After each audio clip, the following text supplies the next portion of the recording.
Hey, it's another Thursday night. It means it's another not playing politics. I'm Alexander Keaton. I don't even know if I'm necessarily the host. We're co-hosting, so it's me, Alex, with my ever-present Rio, Nick. How you doing, Nick?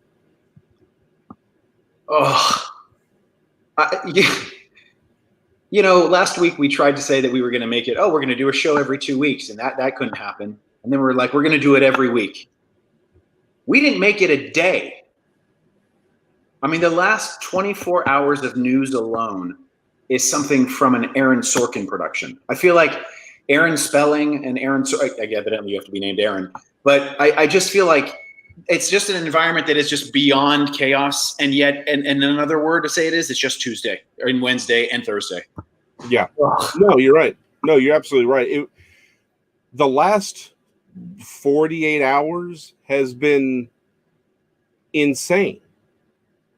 Well, hold on. Basically everything since Monday. Yeah, the whole week. It's been insane. This whole week's insane. I mean, is it, or is it just what we've come to? I mean, let's see. We've had a Supreme Court justice confirmation hearing in the Senate Judiciary. We've had a global pandemic in the background, just for contrast. We've had video. We have evidence now breaking with regard to the son of the Vice President of the United States and his engagements, both personally and internationally, on behalf of the United States, or serving as a subject or an agent of the United States. We've had a major social media conglomerate discover and be exposed for having suppressive action taken. And the part that was interesting about that is, just to dive right into it, the part that I'm finding fascinating is what I would call a force multiplier, or something that's an amplifier. And that is, it's not just the way that social media came to the rescue, some would say came to the rescue, or came to the way I look at it as made a strategic decision, right? As a company, they made a strategic decision.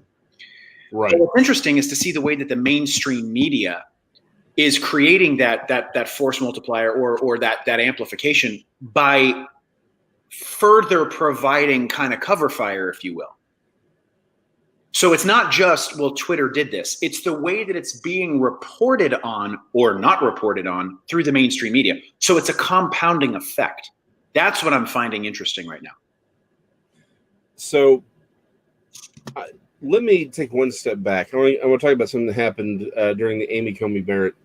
I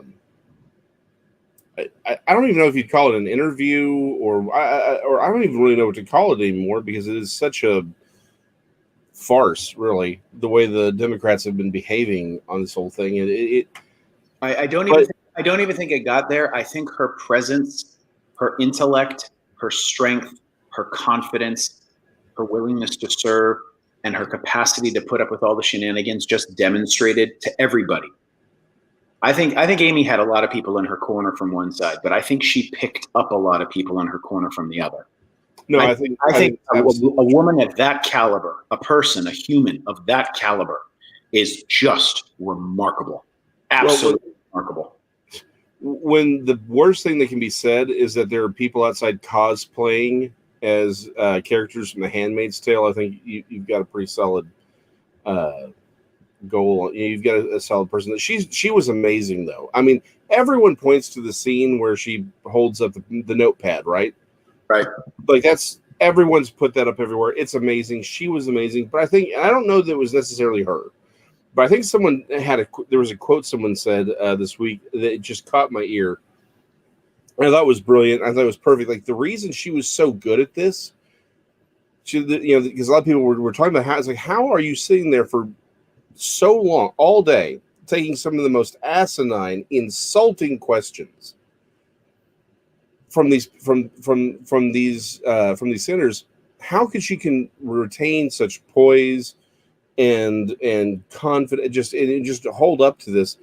And someone mentioned this. Well, she has 7 kids. She's used to getting stupid questions all day. And I'm like, yeah, that's it. That woman is amazing. And the thing that really stuck out to me was, and this sort of ties into what we're about to talk about with the whole Hunter Biden thing, is literally in real time. A lot of people noticed this when Senator Hirono went after her for using the phrase sexual preference.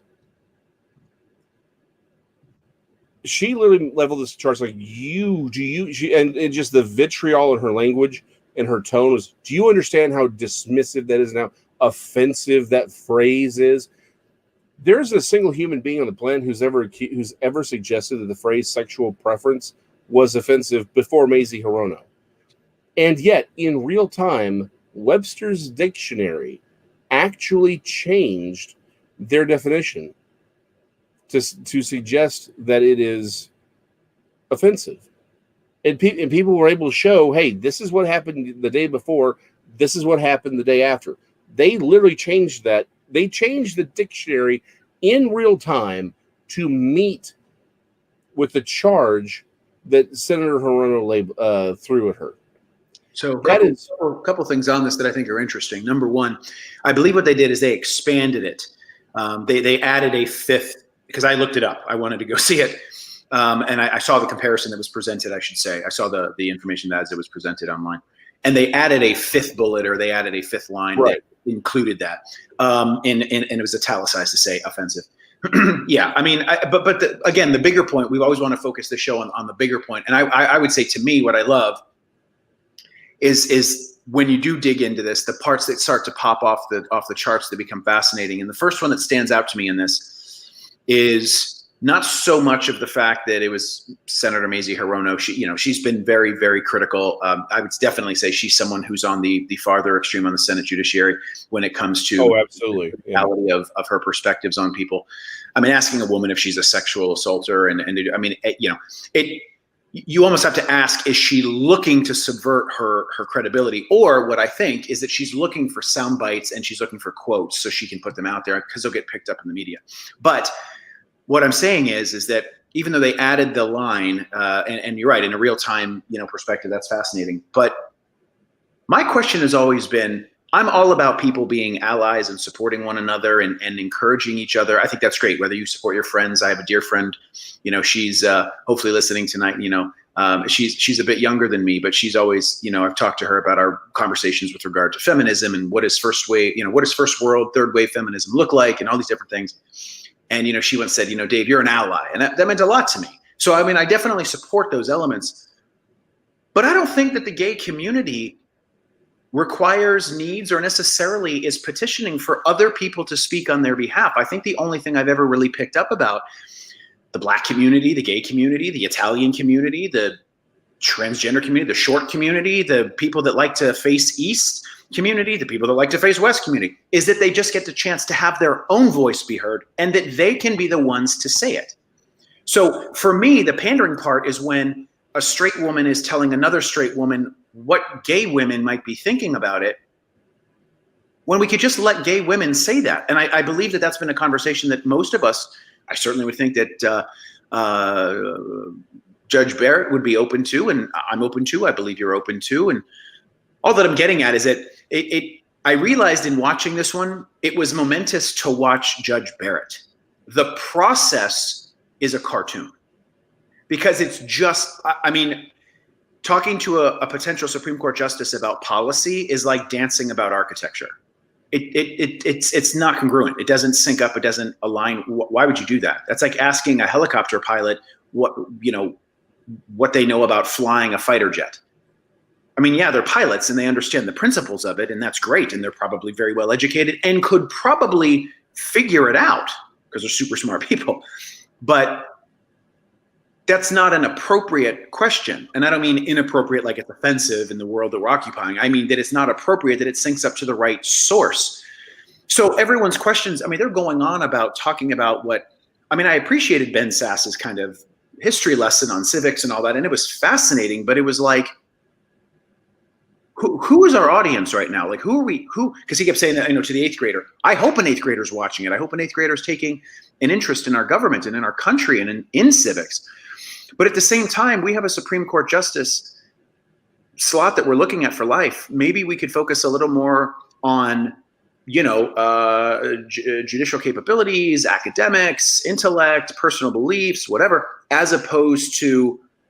Isn't Joe Biden terrible? Donald Trump is the worst thing that's ever happened. Yep, got it. Totally got it. Know where you stand. Yeah, But and that's what I thought was great. She was the source of just light. She was wonderful. Where Yes. she holds up the pad. I mean, that if you don't have an image of that when you think about Amy Coney Barrett, that's it. That one scene right there, I was like, boom, hands in the air, done.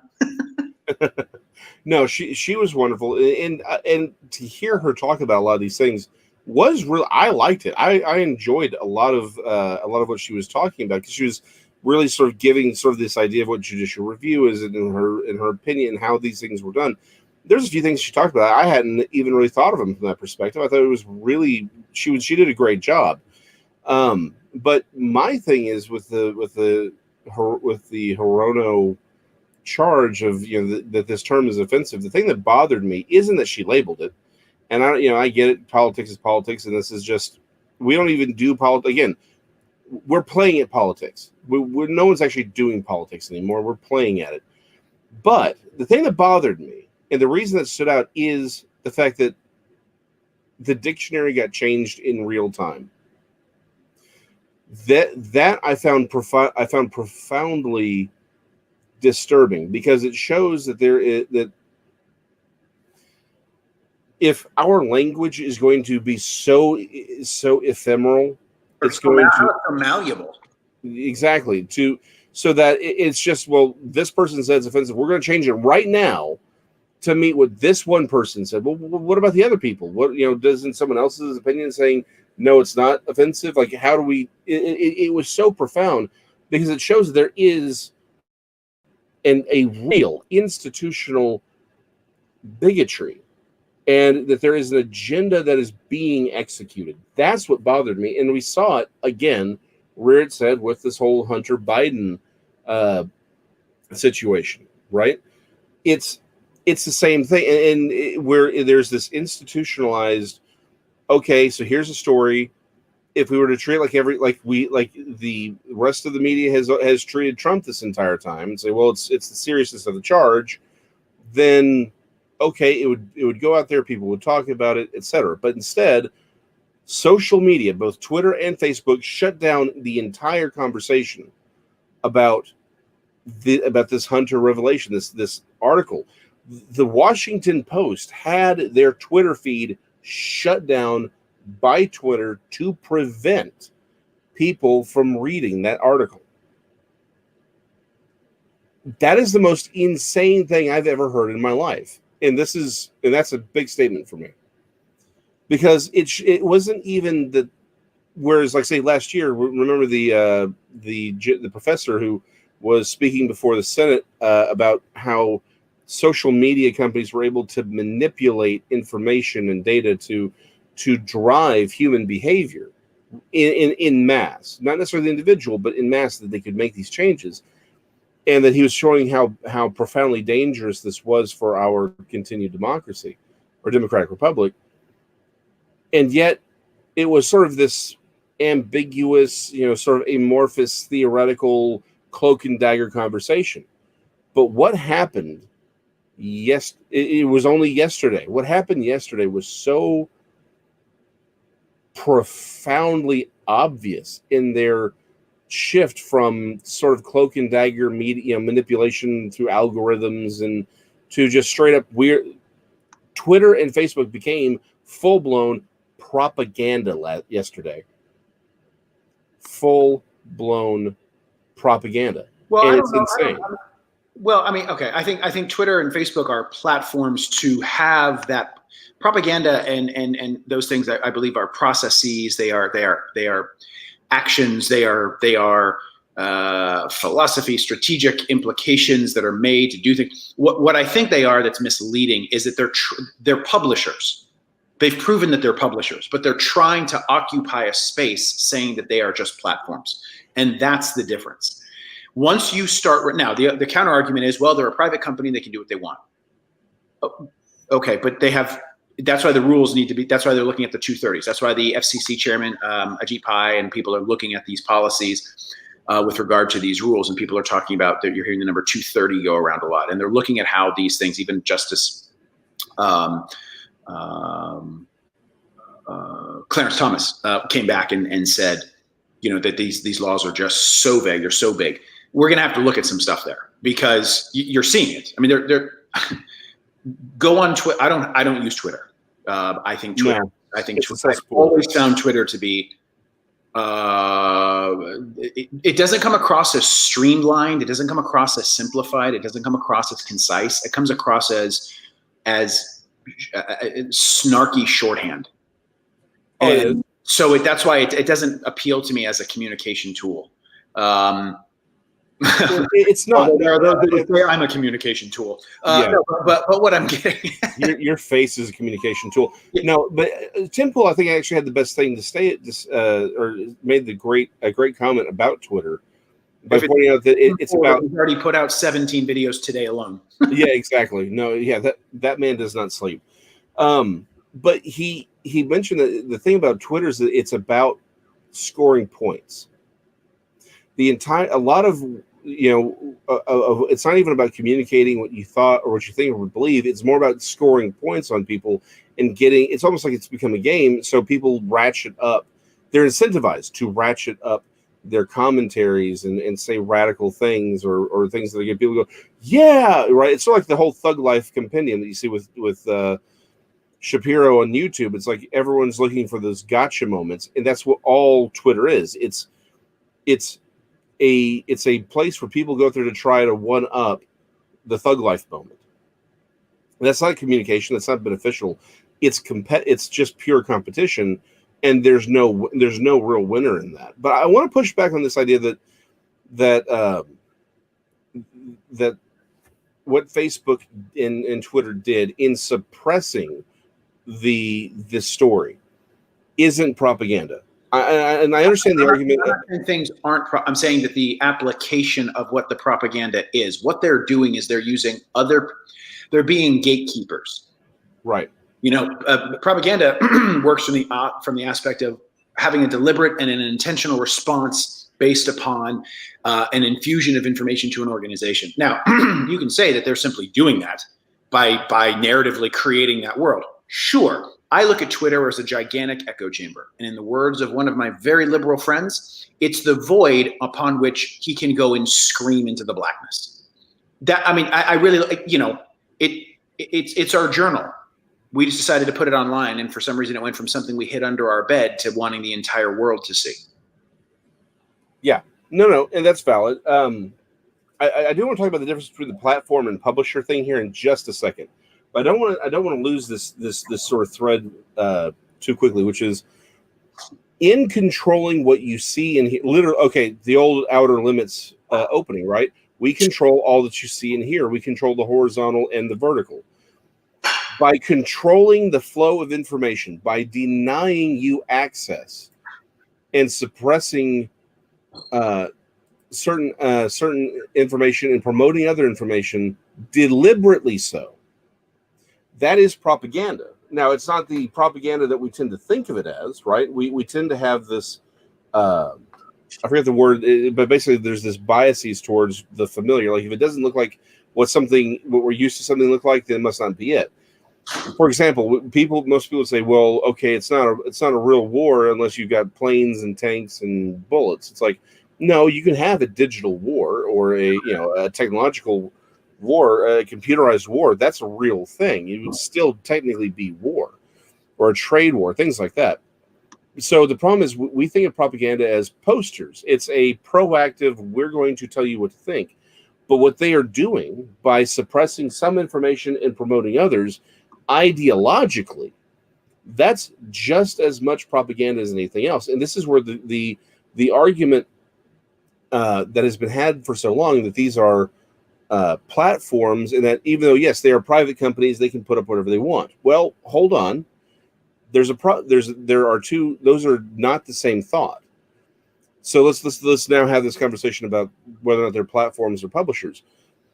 As a publisher, yes, you can decide to promote anything you want. You can say anything you want, whole 9 yards. Great, completely agree. They're private companies. They don't have to promote things that they don't like because they are private companies. However, That makes them a publisher, not a platform. The entire argument is that a platform is that they have no control over what you say beyond things like pornography, calls to violence, obvious crimes, things like that. But that they are supposed to be neutral. That is the argument. That is the deal that is made. Is their platform giving people and publisher and other publishers a chance to say what they say, and in return they are protected by not being liable for what is said.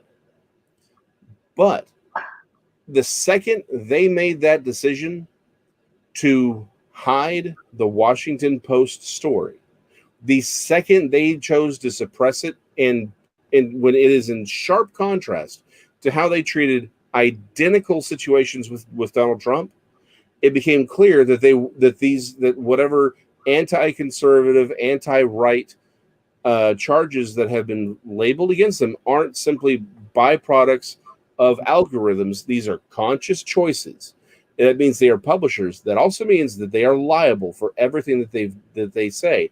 And I think it takes it one step further. They are now open to a catastrophically massive class action lawsuit for fraud. So a couple things, because there's a lot of information there.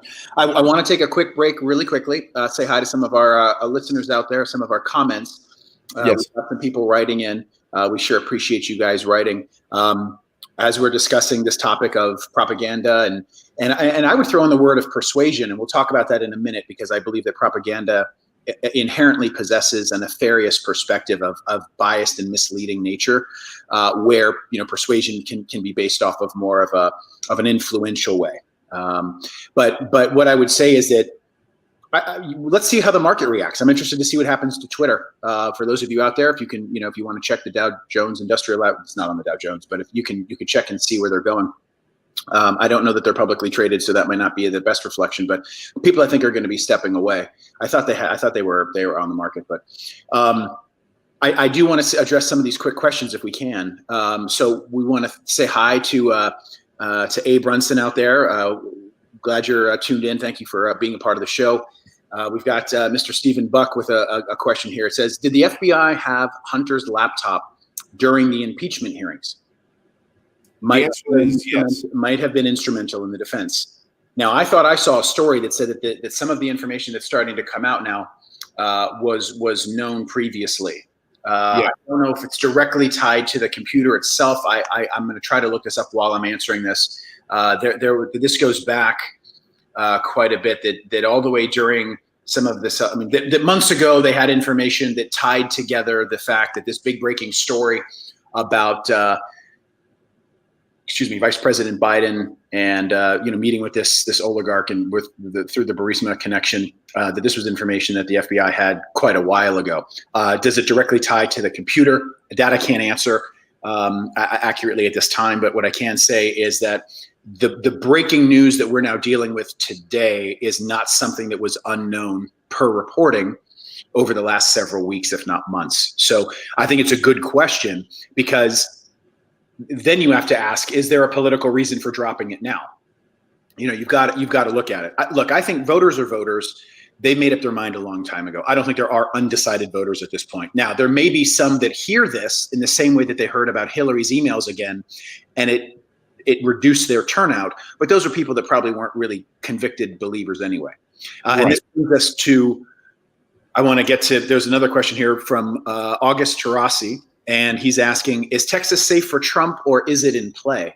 I went to go vote today, and the line was pretty extensive. Now, I guess by definition, it's 6 times longer than it would be because everyone's socially distancing. But it didn't seem like it was crazy. It did make the news that Texas had already submitted 1 million votes. But Texas is one of those states that, we've got the second highest population in the country. So that doesn't really surprise me. Also, I'm down here in the central Texas area around Austin, and that's a fiery, charged up area that's basically, because it's around the Capitol, highly political all year. What I would say is this. I don't see it so much as a matter of safe or not. I think it's a matter of who comes out and shows up and votes. What we're starting to see is that Democrats have at least according to the statistics and polling that's coming out, however much you want to put into that, Democrats have demonstrated that they do not feel comfortable voting in person. But their ballot requests have been off the charts.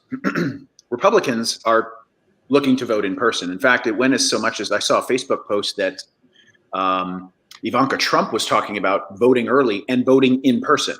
So statistically, I think that the Democrats, it's not going to surprise us if the Democrats do have big numbers with mail-in ballots and whatnot, because that's kind of been the whole argument. For a direct answer, I'll say this. Yes, I think Trump will win Texas. I think it will be closer than people thought, because I think Texas demographics are shifting. I think this election is entirely about Trump. I've yet to meet a single person who's excited about Biden. They just hate Trump. So is that enough to motivate someone to get to the polls? I don't know. What I do know is that I think Cornyn is going to be safe as a senator. And so Texas will remain at a statewide election. It'll still remain a red state. Our governor is secure, and Ted Cruz just won 2 years ago. So Texas is going to be there. As far as the safety of the president, I think he wins Texas. I think it definitely goes the full 15 rounds. I don't think they're going to call it necessarily at 10 a.m. that day, but I think that it'll be closer, sure. The same way that it was for Ted Cruz. And Alex, I'll kick it over to you on this because you're in a different city here in Texas. But I look at Trump in Texas for this election the same way that I looked at Cruz at the senatorial election before, except people were really excited about Beto then. And Cruz is not as popular with Republicans. Cornyn is wildly, in my opinion, he seems to be wildly popular, and much more of your classical Republican Texas guy. So I think Cornyn does very well. I see him winning. And I don't know and that's coming from a deep blue city like Austin. What are you seeing where you are? You're in more small town Texas. Well, so I'm actually voting tomorrow morning. My wife went yesterday, and she said there was a huge line. And this is again early voting. I think they said that more than 3 times the number of people have already voted than did this last go around. Now, you could chalk that up to increases in population. I think that's a valid comment, but I do think that what's really happening is a lot more people have signed up to vote for the very first time. Those people, I think, by and large, are going to vote in person, and I think they want to go and vote early. Now, I don't consider myself an expert in this sort of gaming. Who's going to win? Who's going to lose? So I really don't have an opinion one way or the other. What per se, as far as who's going to call, I do think Trump is going to win, but I do think it's going to get messy. I think deliberately so. But that being said, I think at this point, my only question is, it's not is it safe or not, but rather, how many people can you talk to and get to go to the polls to actually vote? That's the only question at this point. It's like that's the only question that we have right now. Assume I don't think we can assume that anything's safe. I think assuming safety for any position is faulty at this point. Let's go get as many people to go vote as we can who've already signed up. Let's go get them who are registered. Let's go get them out there. Let's get them voting, because this is going to come down to 2 things. And this is the one thing I do believe. It's going to come to, I think those who go and vote in person have a better chance of their ballots being done correctly and therefore being counted. I think one of the big problems we're going to see is that a lot of people who are mailing in their ballots or are doing them and then even bringing them to it, they are going to be discounted because they won't have been done correctly. We have seen that there is that mail-in ballots are often done incorrectly.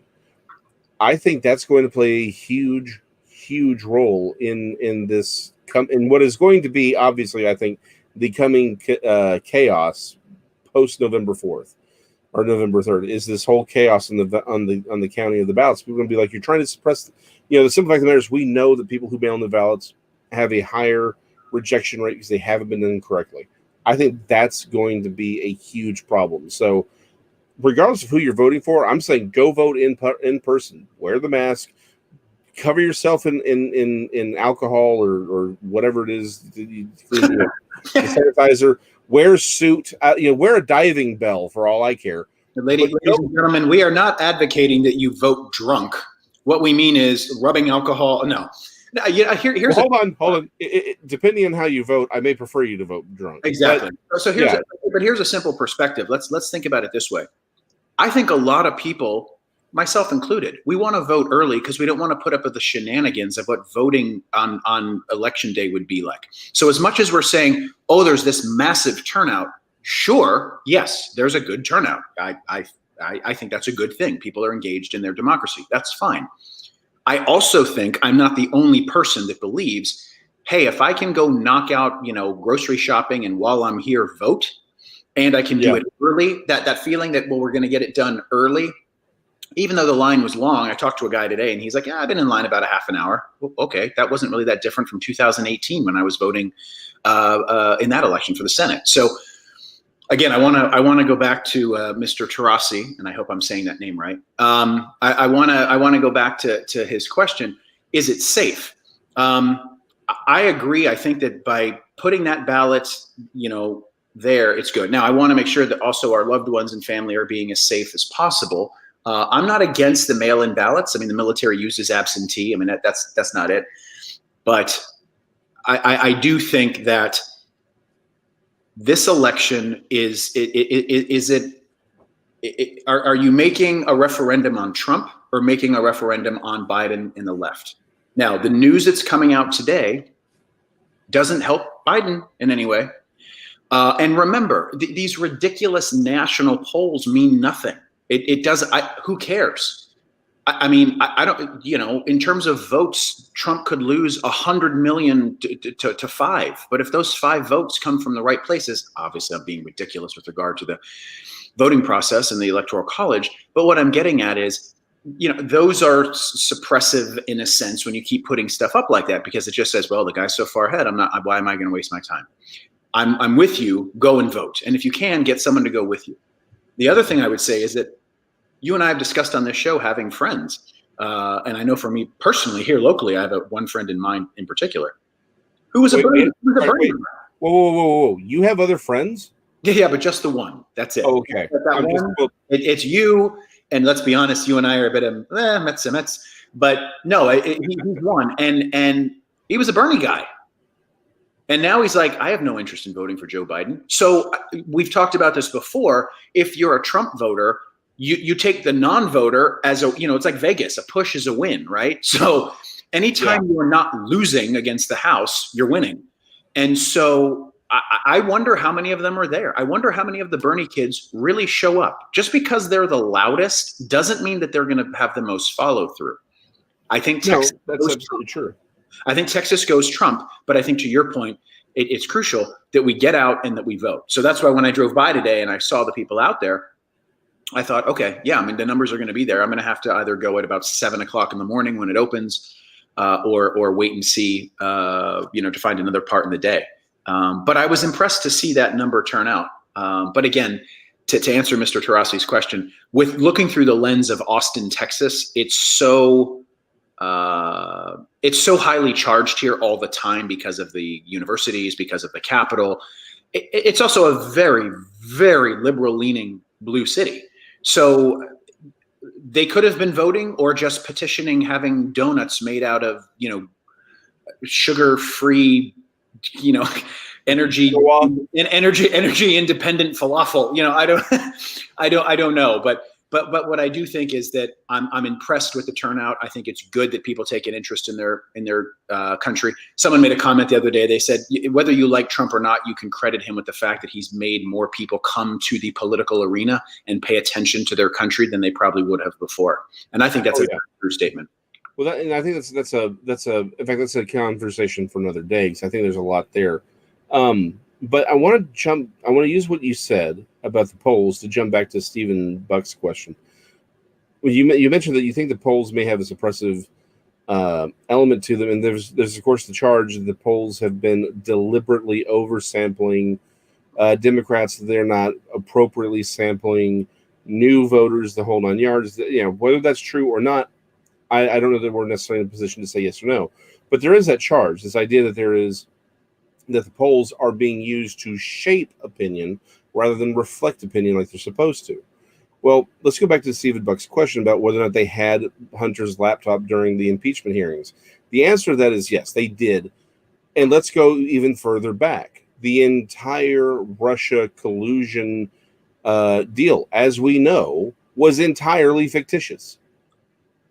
There is maybe one argument that could be made for it at least having started without malice, but there is no continuation of the Mueller probe past really January of 2017, maybe even the summer of 2017, without there being deliberate, thoughtful malice and in deliberate manipulation of the facts. We know this. This is just a fact. They lied and actively manipulated information to continue this probe. I think whether it's Maisie, the dictionary or Webster's dictionary, adding that little thing in there to match Maisie Hirono's commentary in real time, whether it's Facebook and Twitter suppressing the anything that they have actively chosen a side. The simple fact of the matter is, we no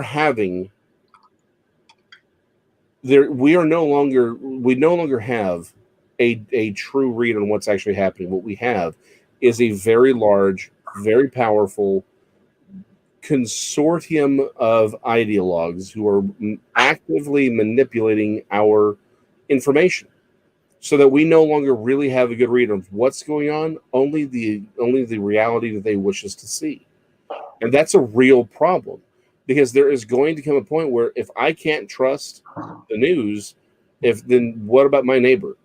At what point does all civility break down when it's like we can't trust anything that we are told? I just like the fact that you use the word consortium on the show, and I think needs to be recognized more. It should. I mean, again, when we're looking at this, so let's think about the second and third level effects, right? Let's think about what happens when you've got a group of voters that look at their president as someone that they voted in, and every single day for 4 years, they were told that he was illegitimate and that they are racists for supporting him.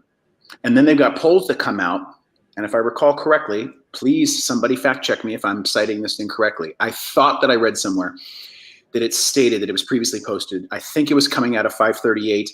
It may have been somewhere else, but I think it was coming out of Nate Silver's group in 538, that Hillary Clinton, up to the day of election, had a 92% chance of winning. So you've got a group of people that for 4 years have been told every single day that their president is illegitimate and that they are horrible people for following him. And now you've got the polls following in the exact same thing that they did with Clinton. Now, here's the difference that I want to make. Clinton had followers that wanted to vote for her, whether it was because they wanted to have a woman as president, whether it was because they felt that she had been more qualified as Secretary of State or these positions, or she had been through this, very public, disgraced marriage, or all these things they could relate to. Whatever the situation, I think that there were some very pro-Hillary people. I don't think there are pro-Biden people. I think there are anti-Trump people. And here's the reason that I say that. And I'm not asking this in a flippant way and producing our show in such a perspective that we're just trying to be so unique and original that you can't have it. I'm simply saying this. What does Biden have that is drawing people towards him? I don't think he has charisma. I don't think he's a charismatic speaker. I think he is medically, I want to be very careful. Okay, hold on. Let me address this because I have actually been trained on this. He is definitely at the beginning of a mental decline. Well, I think he's demonstrating tendencies of what we've seen in people dealing with different medical conditions that way. And I'm not trying to PC the language. I'm not a doctor, and I don't want to degrade the quality of how we try to speak on the show, be effective and honest and straightforward. I'm not a doctor. You listen to him speak and you can see things in him. Now, I have had people that are medically trained and psychologically trained to say that he is, without question, experiencing and going through this process. That's the part to me that's the most central. It's not that it's Joe Biden. It's that there's a perspective of, I don't even know who it could be, but anything would be better than Trump. And people have had it built into them in this way of like, you're fighting for the welfare of your country. When a man says he's not going to tell you who he's going to put on the Supreme Court, and that there are those he believes that aren't entitled to know that information. The other part that I find interesting, this is not my original thought, it's me drawing from a comment that Ben Shapiro made a while back, and he said, the thing that he finds so funny is the way that they project Trump to be either this super villain or the world's biggest buffoon, but he can't be both. So which one is it? When it was the whole Russia collusion fiasco. And it's funny because when that whole situation ended, what did we really learn? We learned that we drug out Bob Mueller in front of a congressional hearing that I thought was an embarrassment. I mean, this man had served our country. He had been a United States Marine. He had done well. And I was hard to watch. I mean, he looked unprepared. He looked like he didn't know what he was saying. And you could almost see that it was a guy that was like trying to talk about what had happened regarding a situation that he may not have been as engaged as people hoped, thought, or wanted. But my point goes back to the original question.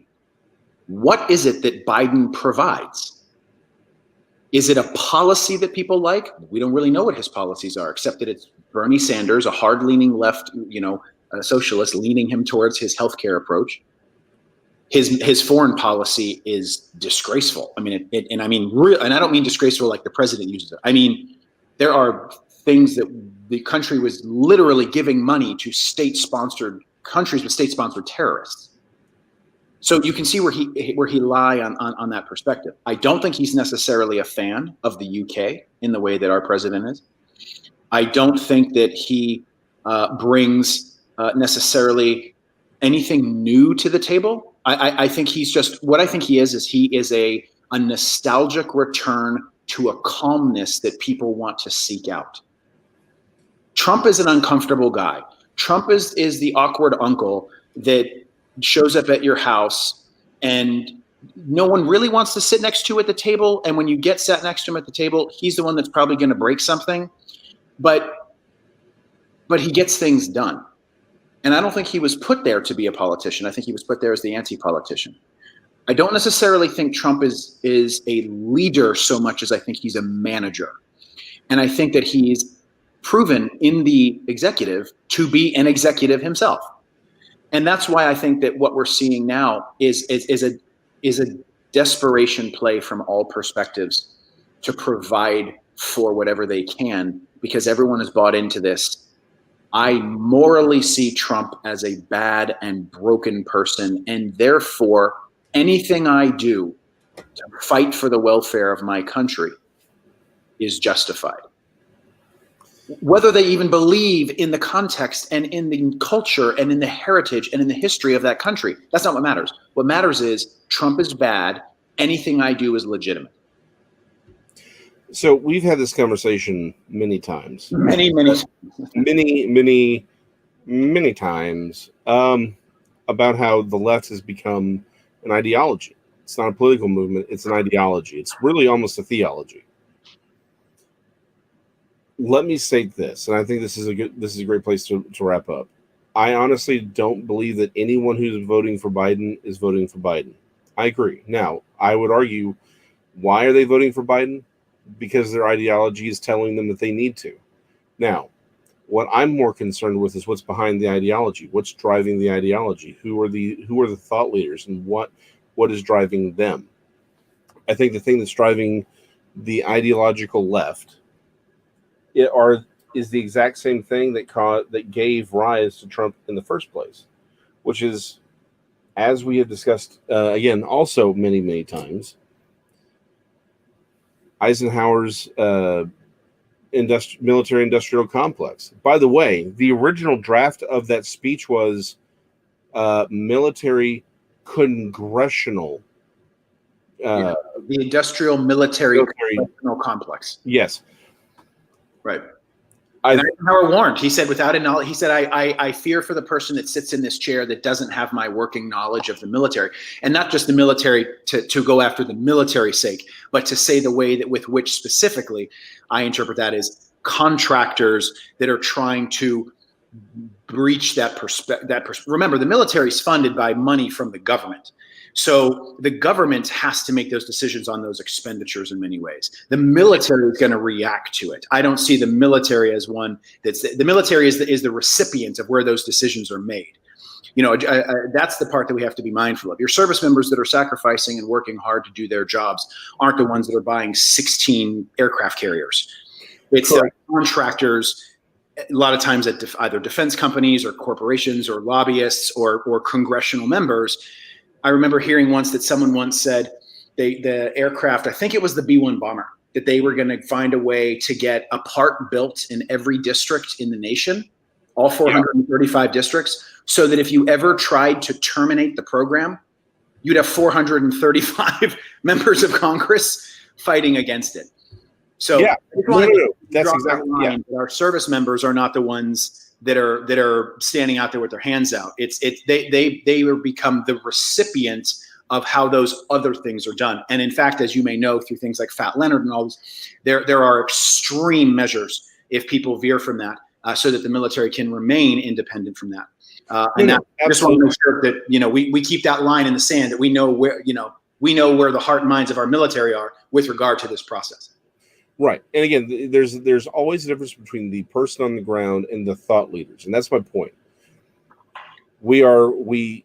What I'm concerned with is why, the Trump got into office because those who voted for him, they didn't look at him as this great leader or messiah or savior or anything that people say on the left to say about him. He was voted in to be the guy to break the system that is clearly very, very, very corrupt. I think the problem is there's a lot of people on the left who are being told that they must hate Trump and they don't understand why. I think that's a fair point. I know we're going to hop off here. We're trying to make the shows a bit shorter. I feel like today was just a massive news day. And I do want to kick in one thing here for our listeners out there. This is why I think that a lot of those voters aren't going to rely on the news. And when we say the term fake news is used, originally, actually, I believe it was utilized by the Obama administration.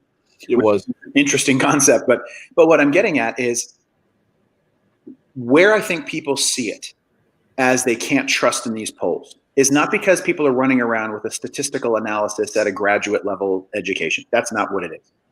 It's because they see the warping of narratives, and polls are simply another tool to tell that story. Here's one more thing I just want to end on here because it's literally just happening. The town halls took place, and with the biggest news story in the world breaking about Hunter Biden, Joe Biden had a town hall. It was 90 minutes long approximately, and it was moderated by George Stephanopoulos. I don't know how to look at George Stephanopoulos as an unbiased member of the media when he was a member of the Clinton campaign. But what I will say, I believe he's one of the speechwriters, but what I will say is this. In a 90-minute town hall interview, George Stephanopoulos of ABC News, a supposedly renowned and respected journalist, asked 0 questions about Hunter Biden. That's why I think people don't look to the level of accountability. They're on to the game. The question is, can we turn out the vote? I happen to believe that the beliefs, the teachings, the foundational beliefs, those are things you're taught in your family, in your church, with your friends, and at places that have an appropriate alignment. When it comes to our government, I think that's where we have the interaction between one another for the governing of our country. I think if Republicans get out and vote, I think A, they can hold the Senate, which really is the linchpin in all of this. And B, I know I said last week that I was concerned, but that's just because I had seen this story didn't exist, number one. And number two, it just felt like Biden has no air of any type of intensity. There's just no sense of urgency coming out of his thing. I saw a report that said he's answered 1/2 as many questions as the president regarding things. Now, that's also the president, but I think we just need to draw to this point, whether it's looking at this from the perspective of, you want to call it, someone using different types of propaganda or people using fake news, or what are their tactics. Again, a way that you also drive that narrative is by what you're not asking. I don't think we have an engageable media anymore, because the media is now almost entirely op-ed. And when you go into a story with a bias, you already know what you're going to come out with. It would be like a doctor going in looking to find a diagnosis that they had made without performing the procedure, and then just using the procedure to verify what they thought. And if they didn't find what they thought, then they would somehow discredit what they found. And that's how I see the news. They're surgically trying to implement a narrative, and if that narrative isn't there, then they'll weave one together. Yeah. Well, no, that's just, I was going to say something, but I'm like, you know what? That would make me sad. No, but it's true, man. I just hope we get to next week's show without there being 79 different versions of more news out there. You know, I really do. Well, hopefully by the time we come together next week, Amy Comey Barrett will be on the court, and something. What do they say? The 22nd, I believe. The 22nd is when I think they're going to have the next procedural votes to move her forward. Cool. Senator Romney's already come out and said he supports. It's got to be real hard if you're Susan Collins or Lisa Murkowski to say you're not going to support that woman. I mean, good luck. Yeah. Well, unfortunately, stranger things have happened, so we'll wait and see what happens. But until then, our fair viewers, we will let's all just stay safe out there. Let's try and enjoy some of the world that God has given us without, getting caught up in the mess that is our political structure. But let's also take responsibility for the world in which we live and the communities in which we find ourselves. Let's take up the mantle of our duty to not just vote and walk away, but let's, even after we voted, after the decision has been made, let's hold our politicians accountable, whether they be the president or the dog catcher. Let's get to know the people who are running our cities, who are running our school boards, who are running our counties and our states. And let's hold them accountable, because it is no longer time for consumer politics. We actually have to be taking up and doing those things that we need to do to make our country and our society better. God bless. Go vote. And as a dear friend says to me, just breathe.